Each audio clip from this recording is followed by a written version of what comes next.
Now we're going to talk about owning your local footprint. What I mean here is that in any town, suburb or city that you operate in, the first step when it comes to, this is stepping outside of that front office environment, and what would a manager or a consultant, sales executive do to actually begin to drive business into the hotel? First place to start is owning that local footprint, the businesses and people and community around your hotel. What they themselves don't necessarily need to stay at your hotel because they live there, but they have connections. They have people coming to town that can help you fill your hotel just with that end of the market. So the first point of call here is we really encourage you to develop your own database. Develop your own database of all local businesses, and all local community groups, all local sporting groups. Get them all into a simple database.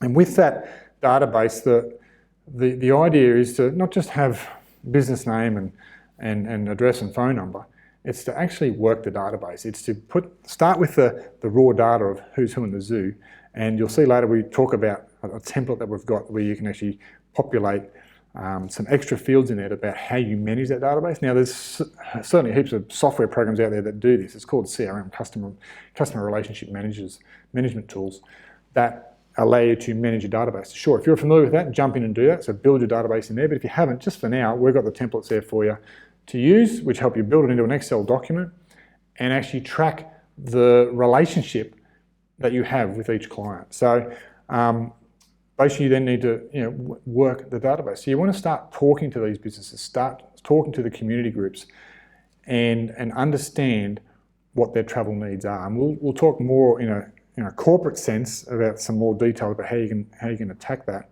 But in general principle, have a database, work the database, and it's always your go-to. If you've got the resource and time and people to be able to try and drive more local business, this is a fantastic place to start. It's right under your nose.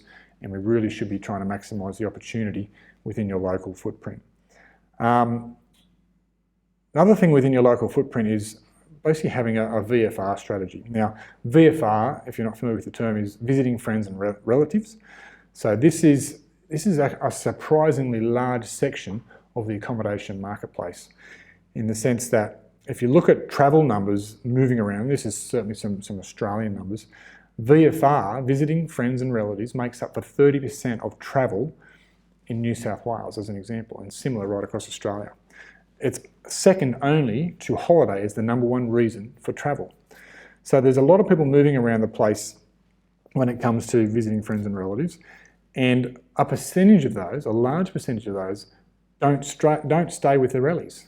And I'm sure some of you can actually relate to that. You probably wouldn't stay with your relatives. Anyone ever had a relative holiday? It's where you go away and stay with all the people that you know. And by the time you get home, you're actually exhausted from moving in and out of different houses and tired of being in each other's space. Sometimes it's good just to have your own environment at a hotel or apartments or so on and so forth. So we're trying to tap into that end of the market. By being in touch with the local community and letting them, making sure they know who you are and aware. So you're the one that they recommend when friends and relatives come to stay and they either haven't got room or they want to stay somewhere else, and they say, well, where can I book some accommodation? Or the town's busy, we're coming for a wedding, where can we stay? It's like you want to be that hotel. So you've got to, how are you engaging with the local community? How are you front of mind when it comes to accommodation in your town? A couple of things you could do there.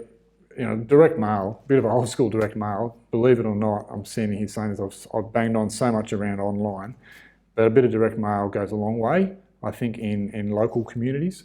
I think you can just get that messaging in front of them, but literally anything you can do to be top of mind when that time comes. And you see a lot of companies run with this top of mind marketing sort of approach. They saturate the market, always present, and you don't actually notice their marketing until the need arises. And you go, it's a bit like mobile phone companies and shops.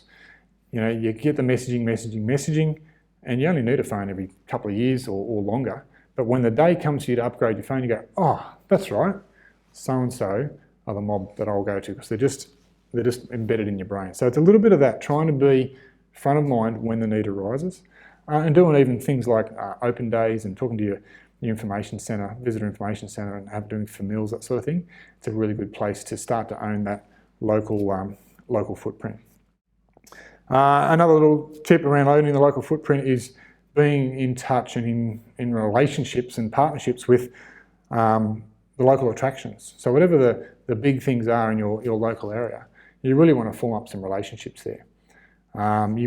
It might just be in the form of having a good relationship, and therefore you'll get referrals, but you might take it to the extent of starting to do packages and the likes. So it's another way to be owning your local footprint. And the obscure one about owning a local footprint is working with your competitors. That's right, I said with.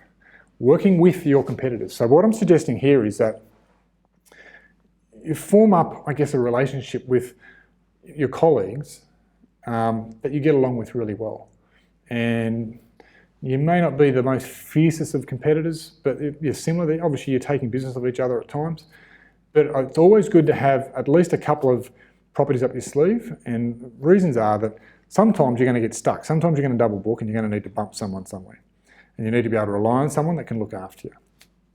But more so, the reason for me is that when you're full, here's the strategy. When you're full and you're getting, when you get busy weekends, you'll often get another 10 calls or more, and you go, I could have sold those rooms 10 times over. Those overflow calls, you want to be bumping them to your mates, to your competitors who you get along with well, and let them know that you're bumping to them. So do it in the sense of transferring a call direct to them, or sending an email, or telling the person if they're a walk-in to mention your name. You might get a better deal, that sort of thing. So make sure your competitor knows that you're pushing business their way. And the thing is, the same will happen in reverse. When they're busy, they will look to be pushing business back to you. It's sort of a bit the law of reciprocity, if I can say this right. Reciprocity. Did that come out right? Doesn't matter. You know what I mean.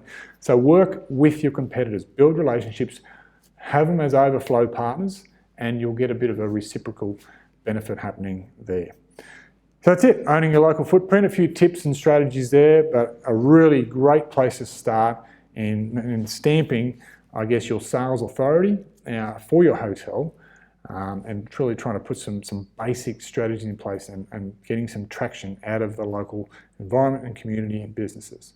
So all the best with that.